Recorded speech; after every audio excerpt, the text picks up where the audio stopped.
Assalomu alaykum hurmatli YouTube kanalimizni tomoshabinlari. Sizlar uchun bugun bir yaxshi video qo'ymoqchiman va u videoda bizani xizmatimiz nima uchun qimmatroq boshqa joylarga nisbatan va nima afzalligi bor bu sistema bilan ishlashni va muhim narsa implantni turimi, material turimi, texnikmi, vrachmi, uni mahoratimi yoki implantni ishlab chiqarilgan davlatimi, u narsalar qaysi biri muhimligi va qisman to'xtalaman va keyin asosiy narsa implant ustiga qo'yiladigan implant bo'lsa, implant ustiga qo'yiladigan koronka, uni narxi nimaga bog'liq va mana shu qismdagi soedinительный turi u sementovoy bo'lgani yaxshimi yoki multinitli, ya'ni vintovoy qotgani yaxshimi? O'sha narsani bugun obzor qilib, kichkina misolda ko'rsatib o'tmoqchiman.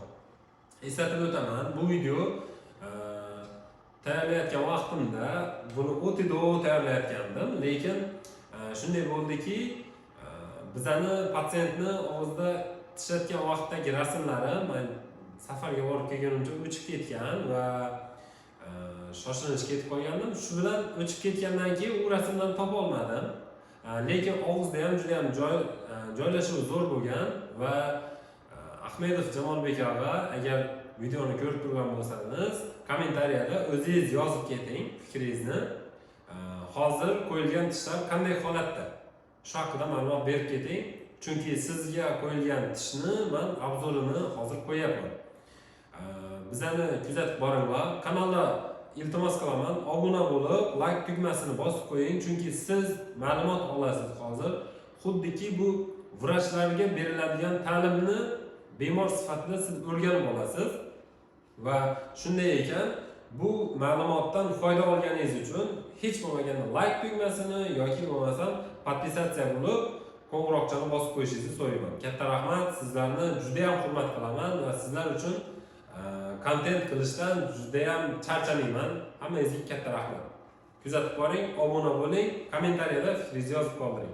Katta rahmat. Hurmatli tomoshabinlar, qaranglar, qo'limdagi ish metalokeramika aslida, lekin sirkondek tovlanyapti. Bilasizlar, metalokeramika bitta kamchiligi estetikada sirkondan orqada qoladi. Lekin agar professionalniy ish bo'lsa va texnik sifatli ishlasa, metalokeramikani ham sifatini, ko'rinishini, chiroyini sirkondaka qilib chiqarib bera oladi. Va metalokeramikani ustunlik tarafi va sirkonda erisha olmaydigan natija bu ichidagi metal karkaz. Metal karkazni hisobiga uzunroq mostlarda, ya'ni o'zi ikkita implantda turibdi bu. Ikkitagina implantda turibdi, lekin 4 ta koronka va 4 ta koronka ham masalan eng bosim ko'p tushadigan joyga qilingan, lekin bu koronkalarda baribir belidan sinish kuzatilmaydi-da, ya'ni o'rtadan sinib ketish, boshqacha holatlar kuzatilmaydi. Hozir bu men sizlarga boshqa narsani tushuntirmoqchiman. Multi-unit abatment bilan ishlashimizni har doim faxrlanib aytaman va uni ahamiyatini hozir tushunib olasizlar.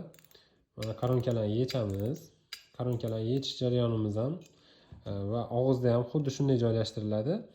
Og'izda ham qo'yish va yechish jarayonlari xuddi shu tarzda, ya'ni faqat vint yordamida mustahkamlanadi. Ya'ni sement qatnashmaydi, boshqa narsa qatnashmaydi va bu qaytmas jarayon emas. Ya'ni xohlagan vaqtimizda metal keramikani metali uchsa ham, rangi o'chsa ham yoki qandaydir bir faktor aralashgan taqdirda ham buni qayta olib qo'yib ishlatib yurish mumkin. Bu og'izda implantlarimiz va uni ustiga qo'yilgan multinitlar xuddi shu shaklda turadi og'izda. Bu yerda patsiyentning o'zini tishi, bu yerda implantlar ikkita, ustida ikkita multi-unit abatmentlar turibdi. Xo'p, mana bu esa uni ustiga tayyorlangan metalokeramika koronkasi. Bu esa vintlar hisoblanadi va bu vint